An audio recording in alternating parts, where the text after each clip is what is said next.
July 31st, it must have been about 1 o'clock. Maybe less, maybe around 12 something. I got the Wells Fargo, took some money out, and we all headed down to Soak City. That was the last time I drove. We get to the park, pay everything, we're all in there. I go on a couple rides, the ones you slide on your back with, and then the purple and yellow one. I don't know if you ever been there. The funnel one? Yeah, it goes like that. Yeah. I go on my on the last ride I ever got on, which was called the Coronado Express. Welcome to the shift. Tonight's guest is Ernie. Ernie is somebody that I've seen in the last several years coming into the shop.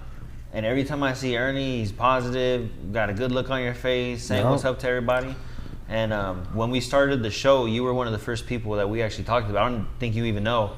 But when we were like, hey, who's come through the shop that we can talk to and has a story, one of the first people that came up was Ernie. Oh, man. And just from the little pieces that I've heard, I'm really excited at how you're able to stay so positive when I see you every time after hearing just glimpses of the things that you've been through. So, but let's get into it. All right, man. So let's introduce everybody to yourself. Right. What's your name and where are you from? My name is Ernesto Garcia. I'm from Long Beach, California, but I moved to San Diego in 1996. And I've been to like Houston, lived in Philadelphia. But I've been home since, I'm gonna say 2005. Okay. And you grew up mainly in San Diego though? Mainly in San Diego, Southeast. Okay. Yeah. Did you have any plans for after high school? I decided to join the military, and that didn't work out for me. I should have known when I was lying to my recruiter, and I passed the test by buying those, you know how you, to... The synthetic, like the quick fix? Yes. Yeah. So I went to MEPS. Yeah. And passed the test, did the duck walk, took my oath, whatever. And you're off to boot camp? Off to boot camp. Everything was all good. It's the Army boot camp? Army boot camp, Fort Benning, Georgia. And you make it through training. Make it everything, graduate. Smoke. And you smoke the day of your graduation? Smoke, celebrate, maybe a couple days before even. Oh, we were already like done. Yeah, we were already, yeah. They sent us to Fort Campbell, Kentucky. And I'm one of the first randoms. And they told me that I wasn't kicked out of the military, but that I had what they called a 6-month suspension or a 6-month, to get back with them in 6 months, which I never did after that. And then so you were just out of the Army and it's on to the next thing. Went back home and to a disappointed parents, and not just disappointed parents, but a disappointed family. Yeah. Cousins. Nobody wants to hear that anybody got kicked out of the military usually. Yeah, and then they asked, hey, why'd you get kicked out? And I told them, I was like, you know what, I got caught smoking marijuana. My dad thought it was a joke. Like, no, for real. Like, what happened? Like, you couldn't have been that dumb. Like, come on, man. Like, do you know what I've done to come into this country? Like, what me and your mom have done? Like, were you citizens? Like, that's not the reason why. Like, come on, man. Like, you got in a fight. You stole something. You hit you hit your superior. Anything else? Anything, and no, it was. That's what it was. That's what it was, and it was hard. It's hard. For sure. It was one of the first times that depression hit me, and I didn't know what that was. It was just a sadness of didn't want to couldn't look my dad and mom in the face, or my little brother, my aunts, uncles. It was just it's tough. And you know how family talks. Yeah. Oh, that's him. Okay, so what I can get out of this though is that this is a big disappointment for your parents. Yeah, for me too. And for you too, For but me particularly too. for your parents. They're like, I sacrificed everything. We've done all this. A lot. And this is the last thing that we expected from you. Yes. Okay. And then, I met my ex-wife. Okay, Yes. So you end up getting married at some point. Yes, I ended up getting married in Houston, Texas, February 24th in 2002. And how old were you? I was 21, about to turn 22. Okay. Did you get married kind of quick? Yes, really quick. Like how quick? Like less than a year quick. Okay. We met each other. She ended up getting pregnant. She's not making it in Dago. I'm not really catching on to the responsibilities of, okay, this is a household and this is how we're gonna do it and this and that. I'm still kind of like trying to be single, like, okay, I got a baby's mom, I'll watch my daughter, Oh, okay. It wasn't until she found herself with an opportunity, a better job opportunity, so she moved to Houston. I flew over there for 1 week and then saw my daughter as a baby, and I just couldn't leave her. I called my parents at home, and I said, you know what, I'm gonna end up staying here. Yeah. Lived in Houston, Texas, and yeah, man, got married and showing up. I thought, all right, got a job. Because I spoke English and Spanish, it worked out. It works out good in It Houston. worked out great in Houston. Okay, would you I mind can letting check that for you, me? No, it works out great in Houston for sure, bro. It turned out to be it turned out to be a great experience.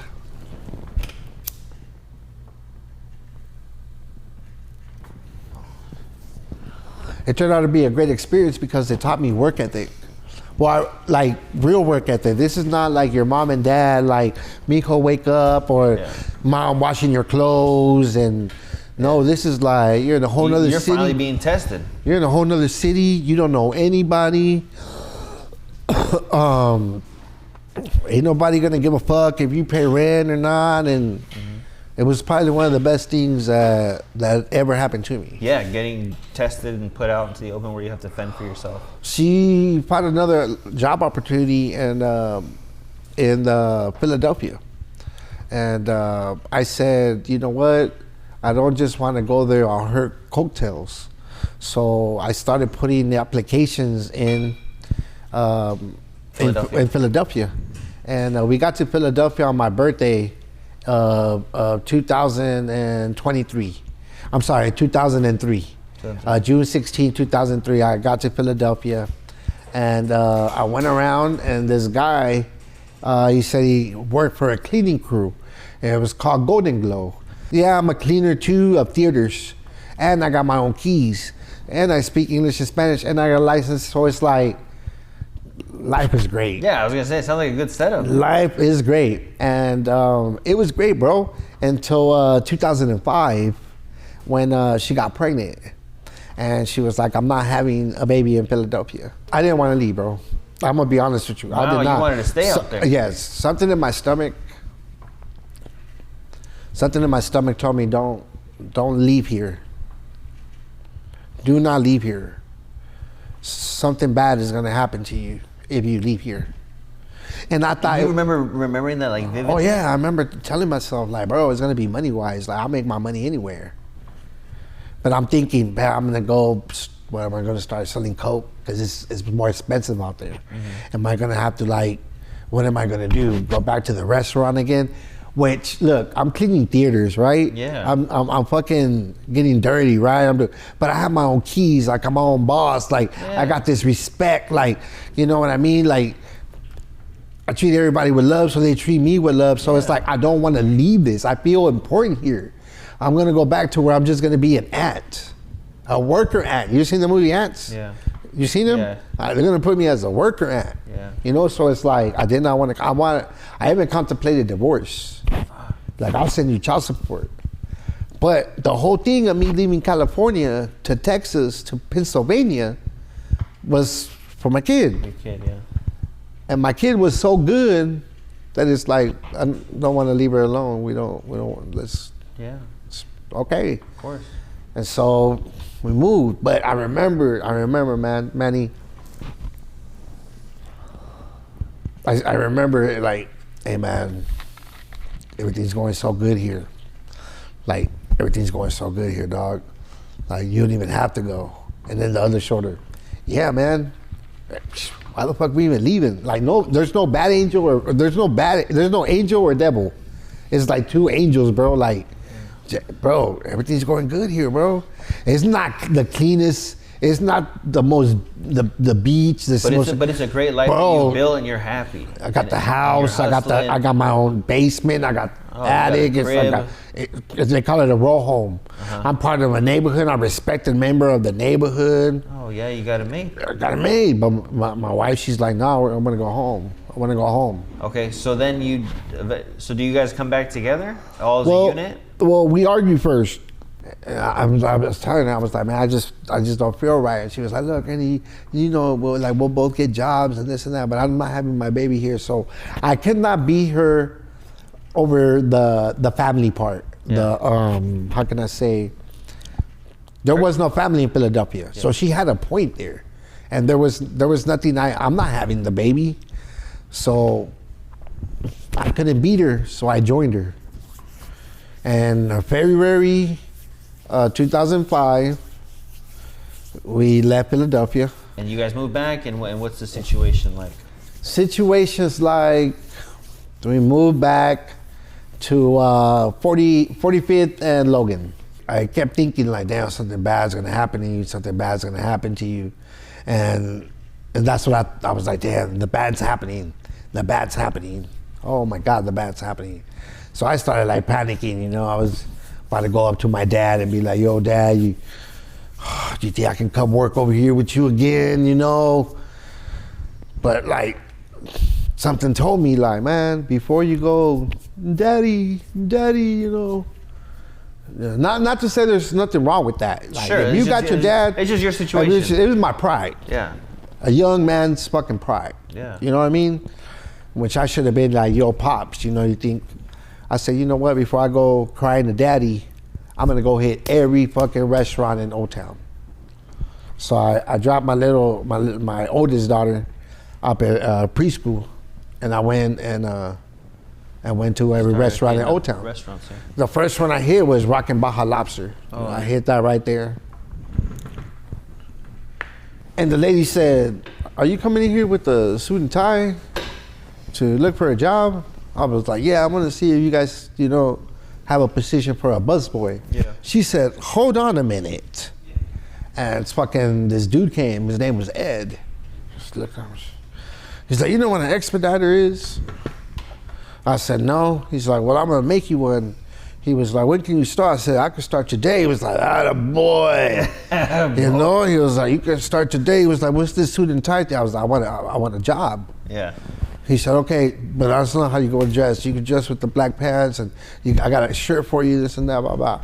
I came over that day, you know, and one of the things that I always learned from my dad is he always had, like, wherever it is he worked, he always had a menu at the pad. And once he got the menu down, he wouldn't read it no more. Then he would go to his newspaper or whatever the fuck. So I was like, hey man, can I take a menu home? He was like, yeah. Like, I saw the way he looked at me, he was like, yeah. So I got in there, started expediting, started fucking reading the menu, blah, blah, blah. Make a long story short, bro, within 3 months, I was running that window, bro. Like I that respect, that love, that making money, that I got it back. Yeah, you just dialed it in. So that voice left that something bad is gonna happen to you. That shit left, bro. So it was 3 great years. We moved from a 1-bedroom to a 2-bedroom to a house. Oh wow. You know what I mean? We had a nice three little bedroom, little fucking, I wouldn't call it a house. It was a 3-bedroom place. We called it a house. We were buying it. And then, but it was connected to another 3-bedroom place. Okay. And it was like this, but there were like 3 bedrooms this way, their yard, our yard. Yeah, you got your own yard. Yes, your own spot, yeah, we got our own garage, our own garage. It was just it's your the own houses spot, were connected, and I thought that was like an irony because that's how the houses are in Philadelphia. Oh wow! Like you go in Philadelphia, you think you see a big ass house. No, that house is really cut down the middle. It's 2 houses. So I was like, man, like fuck, like Philly's with me. Like I had that mentality. I had that fucking mentality. Like, all of a sudden, bro, you turned into a Philly guy. No, bro, I'm gonna tell you something, bro. Quick out I'm gonna there. tell you something, bro. I'm Californian. No, I know. Till the day I motherfucking die. It's just hilarious. To the day I motherfucking die. Well, I was a little boy when I went to Philadelphia. All right, I was a little boy. Philadelphia got me. Yeah. They got me. Fucking toughing me up. Yeah. Fucking threw me on the ground. Fucking lifted me back up. When I felt like fucking picked me back up and shit. Like Philadelphia made me a man, bro. Hell yeah. Philadelphia like gave me like what it is to be a fucking man. Philadelphia said, you want it, you're gonna work for it, you're gonna come here and grind, it's yours. Yeah, our city's dirty. Yeah, we have motherfucking crime. Yeah, we have our fucking egos. Yeah, people are stupid. But you know what? You want that little house? You want that little car? You want to drive over the bridge to South Jersey every day? You want to fucking speak your Spanish and make your money? There it goes. And it was there for me, bro. Like it coddled me, bro. So when I was right there, and like I was like, oh, I want this house.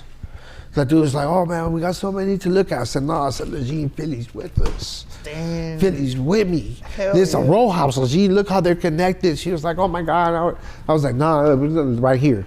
Right. And at that time, the rent was only like $700. So it was like cool, you know what I mean? So what I found out is after a couple months of everything going good, the dude said, you know, my mom's getting old. The lady next door is already on a like renting to own this shit. Would you guys be willing to I don't want to put the property up on the market. It seems like you guys been here for a while already. Like just start payments. We can use the past year and then we can start going from there. But you guys have to pick up the property taxes and the maintenance because you know dude was getting old already. His mom había hijita and everything. Yeah. So I was like, Hell yeah. Philly's with me Yeah. because how we got our place in Philly. This lady's daughter was gonna be a cop, but she was on pulling somebody over and a fucking car just Oh shit. and fucking left her disabled as fuck. And so she was like, we have to move out of here. My daughter can't go. She was like, I don't want to break your pockets, but can we charge you $300 a month? I was like, yeah, that's fine, ma'am, no problem. Like, hell. And so when dude was like, yeah, man, just give us $700, a month, I was like, oh my God, I'm gonna live here forever. Yeah. I'm gonna live here forever, bro. Like I want to thank my dad. I want to thank like the city of Philly. I want to thank that dude Bruce. Like I want to just like thank my wife who fucking just like got up and went to work too and shit. Like it was just like a combination. Like it was happiness. Like, but what I didn't know is that 2008 was coming. So when did things change for you? Things changed for me in 2008 when everything was going great. As a matter of fact, one of the best Christmases was Christmas of 2007. Really? The kids woke up to everything.